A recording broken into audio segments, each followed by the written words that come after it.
The following program is brought to you by coronavirus and the newest in the beta coronavirus line, COVID-19. Coronavirus, bringing human misery for 8,000 years. And by the state of Wisconsin's prohibition on gatherings of more than 10 people. Wisconsin, forward. And by the faculty and staff of Lawrence University.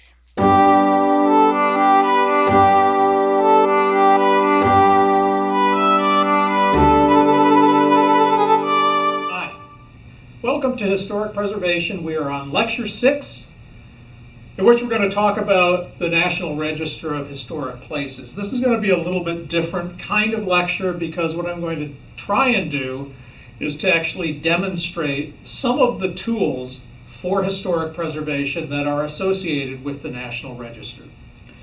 And we're going to be focusing on the Greenough Mansion. This is in Kaukauna, Wisconsin. You'll see some maps showing the location of this later on in this lecture. You've seen this at the start of the video, and actually all of the videos. But this is a Greek Revival house built in 1837. That's 10 years before Wisconsin became a state. It is the location of a lot of important historic events. It was a meeting place for Native peoples and Euro-Americans in the Wisconsin territories during the pioneer era. It was a hotel for people coming up and down the Fox River. Across the river from it was one of the largest communities, Native communities in the Old Northwest, called Grand Cacklein Village. Part of that village actually remains on this property. This was the first property that was that has a deed to it in Wisconsin, in the Wisconsin territories. So it's a really important property. And we're going to look at how this is represented in the National Register and materials that are associated with the National Register. So the first thing we're going to look at is the Historic American Building Survey, HABs, and we're going to look at how you use HABs, and we're going to specifically look at the Greenough Mansion. Okay, so we're going to take a look at the Historic American Building Survey. I hope that for the last assignment you have already been here and seen this page. It's at this address, which is in the Library of Congress. And I'm going to show you another Library of Congress resource that's discussed in the book, but we don't do an exercise on it. But this is the Historic American Building Survey, also the Historic American Engineering Record and Historic American Landscape Survey, set up as part of the Works Progress Administration in the 30s, kind of to give engineers and architects something to do. But this has become a really great resource, and it has captured historic buildings from around the country in exquisite detail, and before many of them were transformed or destroyed. So I know you've already been to this site, but I want to just go through it a little bit more because it is a very important resource, and we are going to look at the Greenough home. And so we have 12 results here because there are a number of different things to look at. If you go into the main page for any of these, you can see these resources that are available, and you'll notice that they are together in a package. So you click on any of these, and you actually will get the availability of all the other ones that are related to it. Here again, there are others related to this, and you can keep going through and then go to the maps and all of that. But I am just going to begin with photographs The site that you looked at may not have had photographs, but some of the sites, actually many of them, do have photographs of when the site was first looked at. This says 2813. That must be the roll. I don't think that this was examined until 1935. I don't remember the exact date. We should be able to find out that exact date. Well, not here. We'll have to look at the maps. But this is a photograph of the mansion we haven't seen before. And one of the nice things about the survey is that there are sometimes photographs and other things that are not in other resources. This, I'll just point out, shows what's called the summer kitchen. That is no longer there.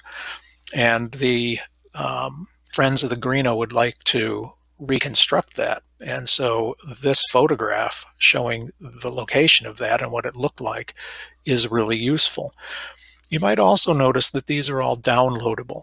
So if you want to use this in a report or a project, you can download this even as a very high resolution TIFF file. And that can be part of your report. Okay.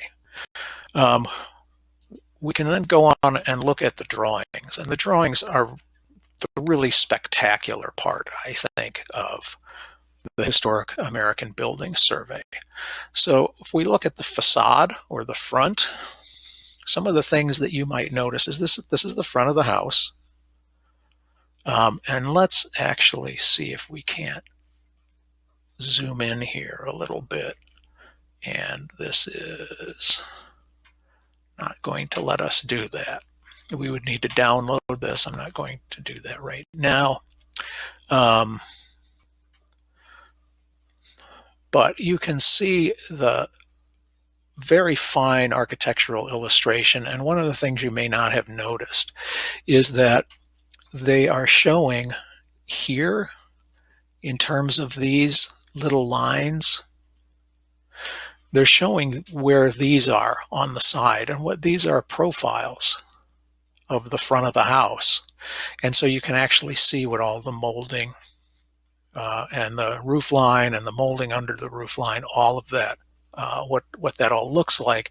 Extremely useful in terms of if you want to do a reconstruction or if you wanted to do even a preservation of some kind, a conservation of this house. Some of this might be gone, might have to be replaced. In these surveys, all of that has been recorded. I was talking about this summer kitchen at the back of the house. Well, here it is. So again, in terms of rebuilding this as part of the historic mansion, the information's here, and it might not be somewhere else. So that's extremely useful. It even here, you might notice, shows the window and what this is the window opening, what the molding inside the house and outside the house would look like. And then here again, here's from the back, and you can see here's that summer kitchen. So these can be used as plans to rebuild this house. Okay. Then one of the other nice things that some of these HABs have are additional information. And when was this? It doesn't say, but basic information, present condition, poor. Basic information about the house, a very simple history here.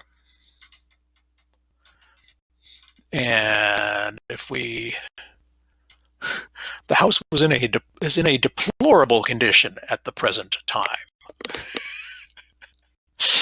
But okay, 1936. So a very nice little description of the house. This had gone along with the pages. I don't think there's supplemental information here. Oh, there is. This is the card talking about the house. Not much useful there. Now this says 1934, so maybe it was 1934 when this was begun. But anyway, a lot of information in the American or Historic American Building Survey. I wanted to show you one other resource that's available from the Library of Congress, and these are called Sanborn maps. The Sanborn maps were created by a company called Sanborn, and they were created for insurance companies, who were somewhere outside of the community and were being asked to insure buildings. And because they might be in a city far away from a small rural community that they're going to insure a building or a store or something in, they needed information about the community, and it was hard to get to some of these places. So instead of having to travel to a small rural community, you could use the Sanborn maps and have a picture, almost like we have from Google Maps now, of what was in the community.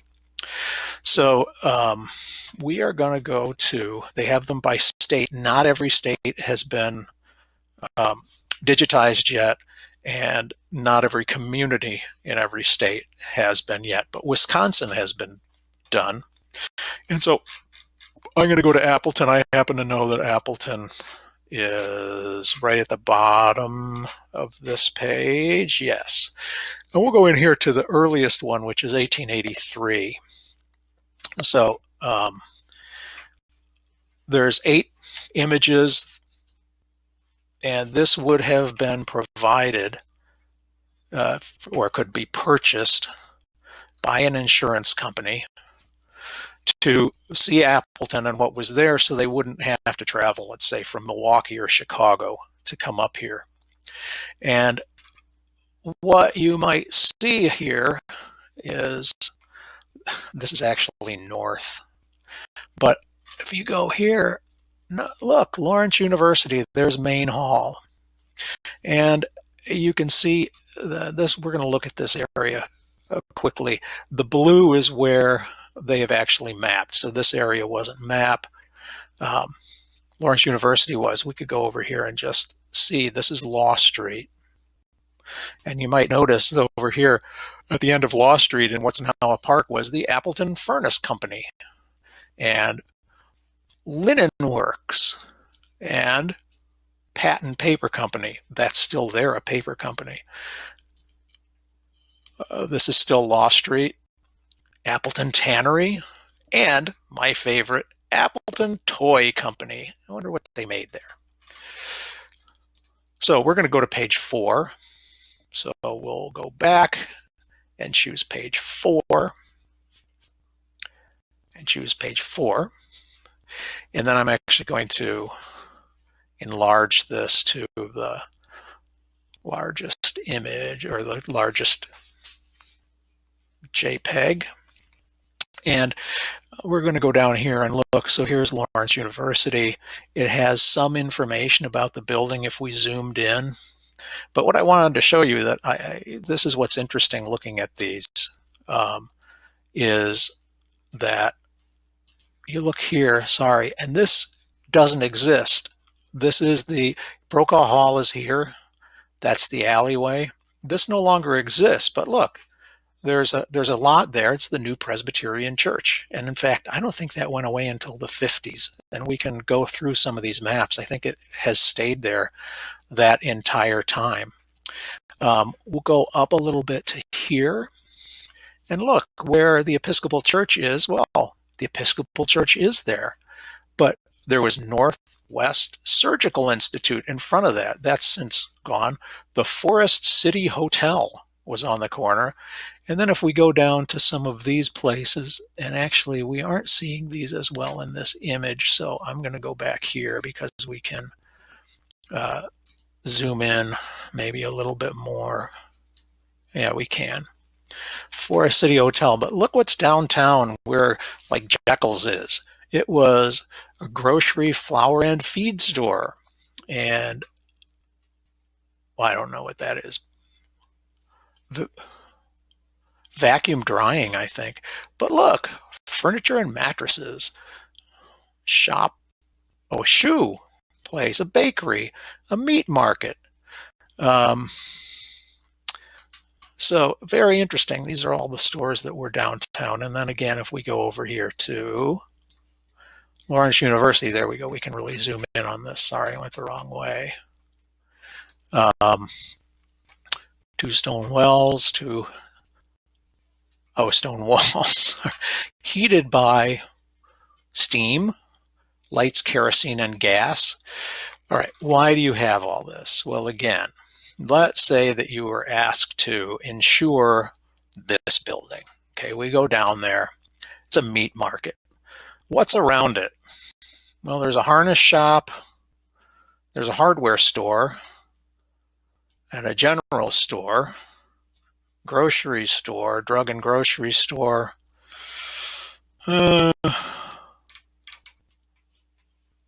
Picture frames. It doesn't look like there's a bakery. So there might be an oven here or something, but you know what? And there's the oven. It actually looks pretty good. There's nothing around here. Well, there's a smokehouse. There's nothing around here that really looks like it's going to start a fire. Paint, oil, and glass. Well, that might not be too good, but we could then look at that and say, yeah, there's nothing really dangerous around it, so we might insure this for whatever amount. So that's what these were used for. But today, I think you can see these are a remarkable resource. And if we go to the bottom of this page, there's actually other interesting things that we can see. Cole Farmhouse, North Casaloma Drive. Western Elevator Company, 507 North Appleton Street. So we have all kinds of other interesting things that we can get. And if we want to play around with it, you can keep going down and you can just go through almost forever and see all these kinds of resources that are in the Library of Congress. Okay, that's enough of these. Okay. We'll take a short break, and then we'll come back. Hello, it's Dr. Pudelheimer here. As you can see, I'm still in my Stumpfchamberzimmer. And I have to stay here for 14 days. That's a long time. The problem is, I am sick with the coronavirus. So now I am in quarantine. What does this mean? It means that I cannot leave my room except to go to the toilet. And when I go into the Scheissenzimmer, I must make sure to wash all surfaces very well when I leave, so that my Frau and my Kinder do not get sick. Also, meine Frau is sehr kind to me. She brings me die Schweinenschnautenweißenwürsten for dinner. It's made from pig's noses. So, I never leave my room because I am in quarantine. If you're in quarantine, you do the same, okay? Okay, auf Wiedersehen, tschüss, bye-bye. And we are back. Next part, or tool we're going to look at, is the actual National Register of Historic Places as it exists online. And then we're also going to look more specifically at a GIS, or a Geographic Information System, that is associated with the National Register and maps out most of the National Register places in the country. So we'll go and do that. Okay, so for the assignment for this week, you are going to look at the Register of Historic Places, and you should have in that assignment this link. But what it'll take you to is this, the National Register of Historic Places website. Really important website. Unfortunately, much more difficult to use than HABS. So I want to walk you through this a little bit more. The page has a number of places where you can look at highlights and what the register is and how to list a property. And actually, if you look here, this is kind of interesting. You have what we have been talking about, your SHPO, the criteria for registration. And if we go there, here's the, well, all kinds of information that you want to know about or may not. It's kind of detailed. But we're going to go to National Register Research. And again, there's all kinds of other stuff here that you might want to look through. It's kind of fun. Database and research. All right. Not everything is in the database yet. They're working on this. And so this is a little bit of a discussion about that. But okay, how to find our files. You see, there's a bunch of stuff that you can look at. One of the ways is to go to the searchable table below, which is this. And this actually is just below. This is where we were. And so I mean, it actually is just below. And this just is a list which comes out of an Excel spreadsheet. If you want to get the Excel spreadsheet, you can get that too. It's just a list of all the properties that's being read from this Excel spreadsheet. So what you want to do is put in whatever you're interested in. And it's a pain in the neck. You can do like in Excel. Those of you who took Anthro 207 know Excel a bit, but you can do the filter and go through and find a given city. So I don't know, that's no city. Zwooly, so yeah. State, we could go to, well, that's weird. So here's Wyoming. We'll get into Wisconsin pretty quick in here, I would think. But, well, okay, Wyoming, there's a lot. Anyway, we are going to search by name, and we are going to search for Greenon.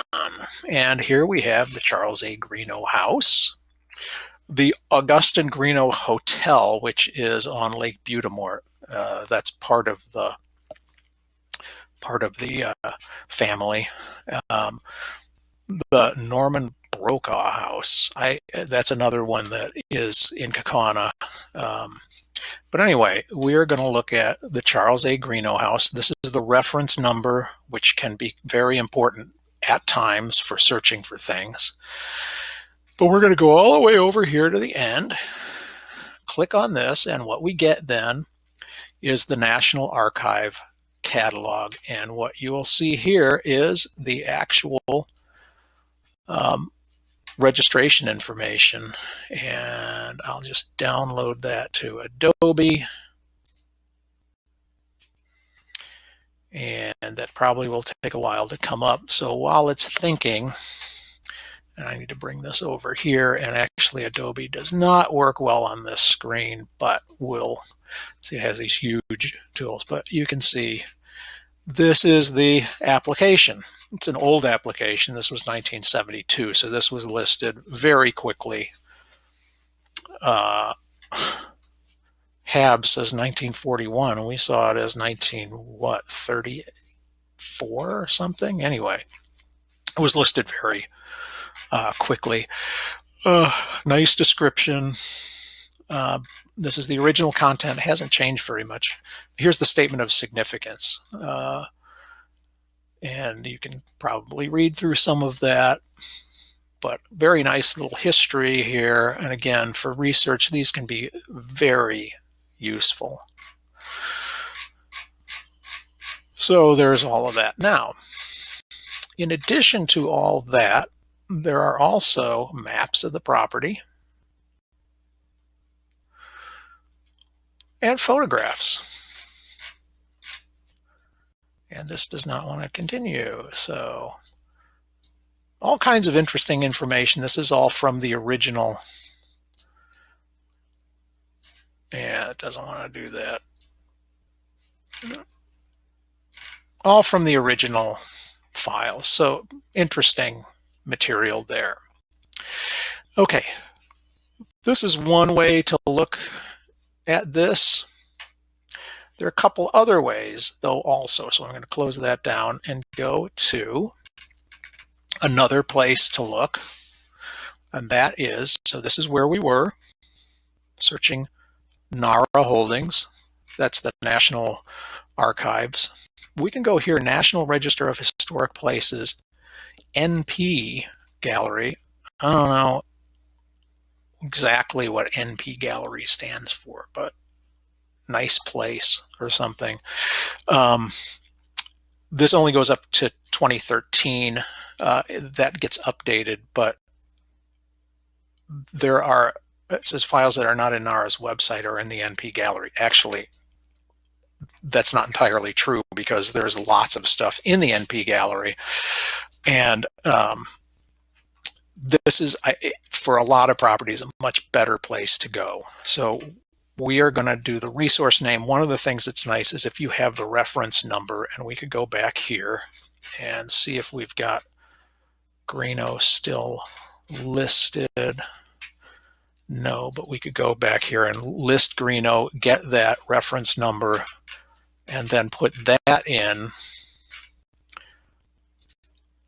here in reference number and pull up whatever we want. But we'll just put in Greenough. Oh, see, I already did it once, and we'll search for that. And here's what we get.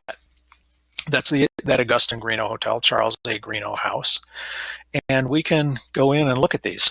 And so actually the same stuff is in there, that National Register application, the photographs, but then there's some really nice sort of basic information listed in a fairly simple way, which sometimes can be quite nice to have this. It has the periods, the areas of significance, right? The criteria, event, architecture, and person. So this is a very nice resource. Okay, so that's the NP. Sorry, the NP. I should have opened a new tab. I should have opened a new tab. That is, again, this is the main page. We looked at searchable table. This is the NP gallery. Now, if we go down here, and this does not seem like it would be anything, the data downloads page. And the data downloads have National Register of Historic Places spatial data set, which works with ArcGIS. There's some interesting stuff in terms of the cultural resource GIS, which is spatial data that can be used, and you can get those data. But that's not what we're going to look at. We're going to look at this web-based map with address search. Why this is not on the main page, I don't know. But this is an amazing resource to look spatially at things. So I am going to put in Kaukauna. You will, that's not going to be happy. Kaukauna. Brings us to Kaukauna. There's a little shoot over here is Appleton, but isn't this nifty? A nice geographic information system. What the geographic information system, or a geographic information system, does is it takes a base map and then layers information on top of it, and you can have a variety of different information. I'll show you some of this probably at another time, maybe later in this lecture, in this lesson, depending on how much time we have. I don't want this to go much more than a half hour, 45 minutes. But there are some different ways to look at this. So we do have an SRI topo map. And so this is slightly different base map. But we're going to go back to NPS Lite. And in other maps, you can get aerial photographs on top. You can have all kinds of other stuff. And maybe I will show you this later. But so we go into Kaukauna. For some reason, the spatial data on this is slightly off. But if we look at a resource, here's a pink area. We click on that. we click on that and we get the Kaukauna Historic District. And it tells us a little bit about it. These should link to the National Register forms. For reasons that I don't understand, we get an error. So there's a problem with these links. But we could go and find this building because we have the reference number. So we could go into one of those other resources and find it. And right here is the Charles A. Greenough House. Now, that should actually be located right there. So again, this spatial data is a little up and over from where it should be. But whatever. You can see all of these are registered properties. If we click on that, the Stribley House. So all these little dots are registered properties. And we can go down here to, that's interesting. I believe this is where Treaty of Cedars Lock and Dam Historic Site, because that is where the Treaty of Cedars was done, but that actually should be there. That's another issue that we are not talking about. Anyway, if we come down here, we'll see that these are like totally way off, but this is the College Avenue Historic District, and this is City Park Historic District. So you can see they're a little bit off spatially. This should be down here. But for reasons I don't fully understand, Main Hall is like perfectly located, and there is Main Hall, Lawrence University. So this is a really neat resource to use. And why this is not more widely accessible or easier to see, because it's buried down in this data downloads place. Anyway, so that's a very quick cover of National Register of Historic Places. And we're back. We're going to move on now to some state and local resources that are available for looking at historic properties. These come out of the SHPO office and out of CLGs. And so we'll again look at some of these as they are associated with the Greenough Mansion. Okay, now we're going to look at some state and local resources. You can see here I have the Wisconsin Historical Society page up. This, you just search for Wisconsin National Register, and this will come up. You in your local state, you could look for this too. A lot of good information and places to ask questions. But what we're going to do is browse here, and this is all of the properties in the state that are listed both in the National Register, and there is a state register of historic places that is maintained by the SHPO. And the Wisconsin one is, even though it's just a list, is actually pretty well organized. You can refine by the county or the community. And we are going to look up here. We'll go to find Kaukauna, which is way down the page. Okay, Kaukauna. These are all the properties listed in Kaukauna, whether national or state listed. But we are going to go back, and we will, this is where we were before. So we had refined by community. We're just going to type in Greenough, and look, it's already there. So we're going to search. And here we get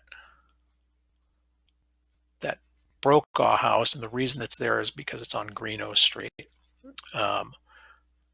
The the hotel, and here's the Greenough Mansion.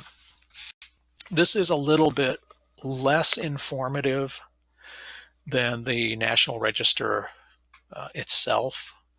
It has a lot of the basic information, shows it's listed in the National and State Registry, the number of resources, and then it shows you where this is here. If you want to go to the National Register itself and get more information, you would go to use this.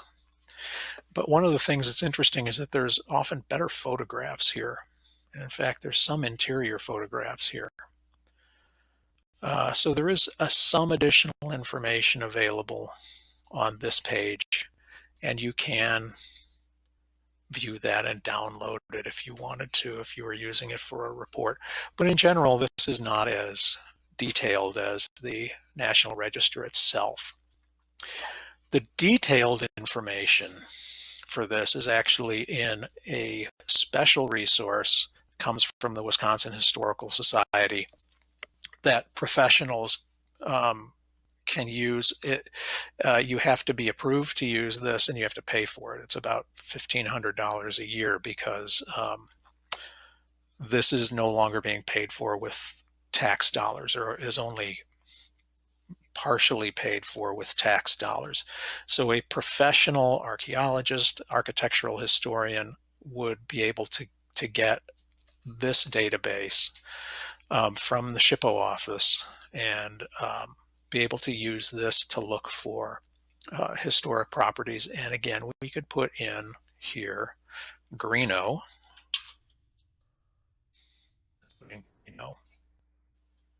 and here we get a list. There's the Greenough Hotel, and I'll just show you that. See this?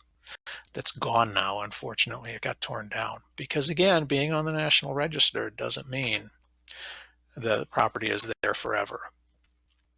So the Greenough House is what we're looking at. And here's some basic information on it. Its location. The National Register information is all here with a nice link to directly to the National Register PDF that we saw elsewhere. Also, this has all of the criteria for what was going on, why it is eligible. We've seen this with the National Register material.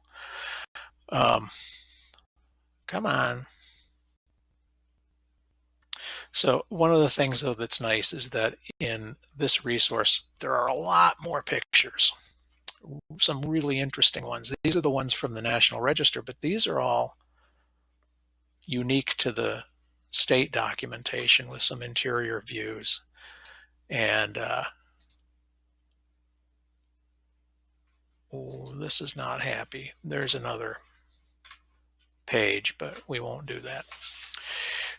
There we go. I particularly like this image because note that this has been torn off, that little summer kitchen that we talked about, and you can still see where it was.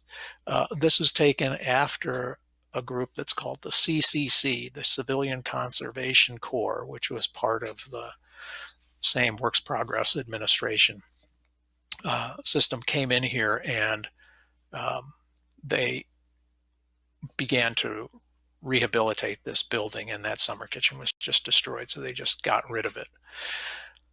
Okay. We're going to go back. Why is it doing that? To the architectural history inventory, and we can look for some other things like main hall. Oh, see, I already looked for it. And oh, look, there's a whole bunch of these: Main Hall, Platteville, Gale College. But we can look at Lawrence University, and again, here's all that same information. There's other interesting information here where there are other photographs and other information. Some interesting images. It is not liking images today. So there's good information here. We have this at Lawrence, and I can get you in if need be. I don't know if I can do this distance, but we can see. So one of the other things that we have is called the archaeological site inventory. And this lists all the archaeological sites. If we go in and look at Greenough, in this, you get the archaeological material there. And there's a number of different things there. So we have an area called Greenough Flats, which is actually that whole area, and there was a burial site there. It's now gone.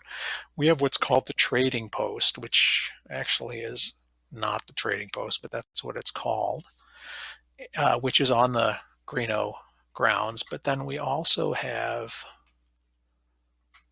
the Greenough Mansion. So this is information. It's totally different from the other information. And I'll just show you update 2018, testing in advance of planned construction of a planned summer kitchen replica, identified remnants of the original summer kitchen, blah, blah, blah. That's what I and a group of Lawrence students did in our field class in 2018. So, and we're going to do some more work at that site in 2020 and 2022 and going on, I hope. But yes, next year in the fall, we will be working there. And you could enroll in that class if you like. It's Anthro 520. National Register information, again, is here. But what I really like about this is that there's the documentation. It tells you who's worked there. It gives the publications that are there. And see, here's Peregrine Peter, Geophysical Survey. That was that work. The images are not here. In this particular case, there are no documents. Some of them have that. But for all of these, there's a map, and I find this really useful. So this is a map of the property. This is as it's listed in the National Register. We click on that, and this is the archaeological site, OU 0115, but then this is the building, the Greenough Mansion. What's nice about this is that we can find other places. So this is OU 0072. That's the supposed Greenough trading post, which isn't. 42, this is a prehistoric village. So the map is nice because you can see all kinds of other information around it. Again, this is a resource that's only available to professionals, but we have it here at Lawrence. And finally, we'll look locally at the Appleton Historic Preservation Commission. This is a certified local government, and so is able to provide local certification and local historic sites, but also is able to do nominations for the National Register.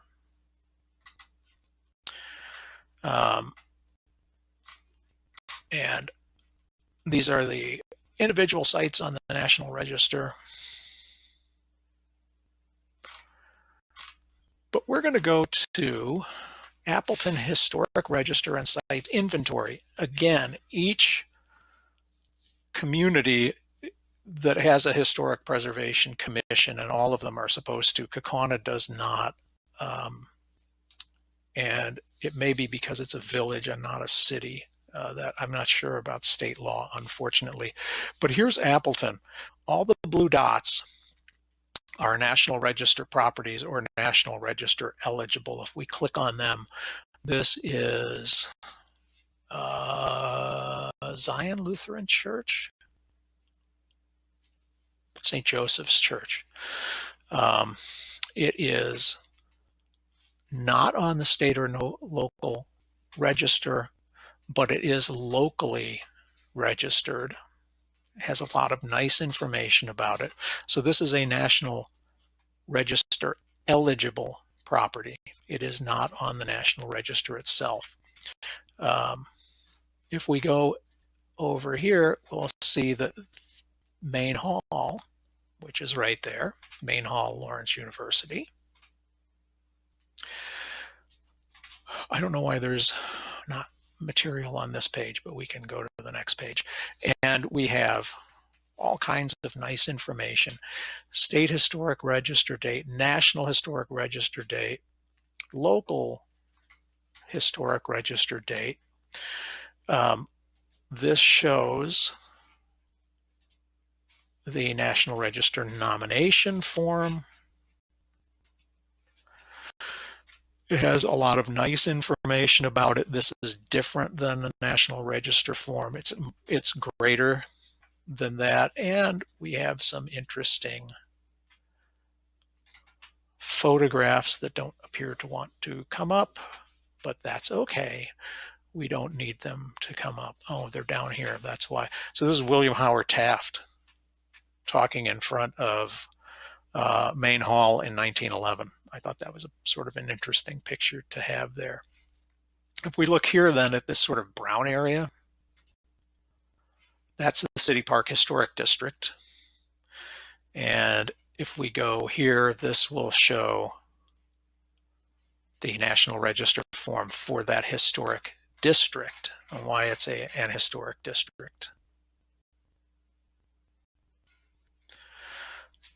So a lot of information and interesting things here. The purple areas are also showing historic areas, and this is that Masonic Temple and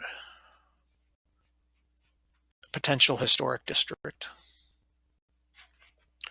So a lot of interesting information here, but as you may know, this is Appleton, so there's nothing else around it. Okay, so that's all for this lesson, and we will see you later.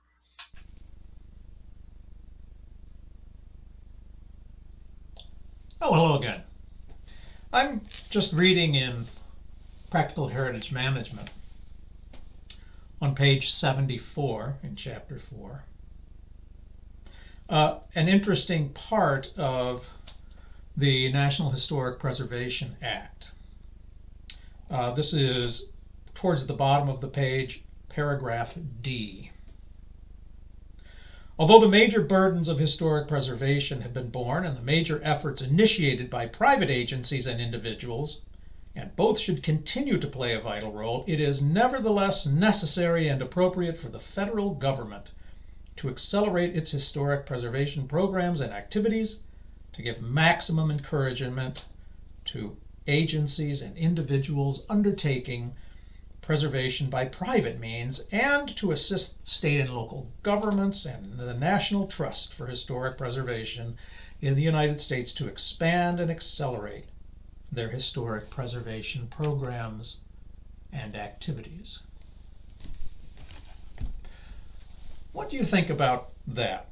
There seems to be an ongoing conflict between private entities and the public.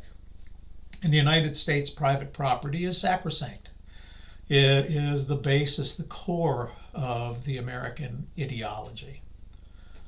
And yet, in historic preservation, we are trying to shape the way that a person, that an owner uses, manages, and maintains their buildings.